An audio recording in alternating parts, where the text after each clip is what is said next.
Now that you've seen what a web page looks like without any markup on it, let's go ahead and add some paragraph tags to our text to create some visual spacing and make the text a lot easier to read.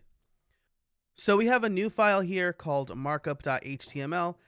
It's got the same Sherlock Holmes story here, and we're just going to add a set of paragraph tags to each line break. So I'll add the opening and closing paragraph tags here for a case of identity.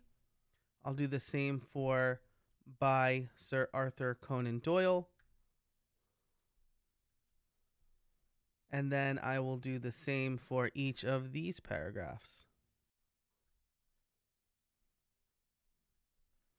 Now, as I type, you can see that my code editor is auto completing the closing tag for me. You can turn that off in settings. I add my markup before adding any content, so it usually helps me more than it hurts me. Okay, so I've added the paragraph tags here, so now I will save this and open it in the browser. And this looks a lot better. We've got spacing between each paragraph and then the title and the author's name. And so that's what happens by just adding a few paragraph tags to our text.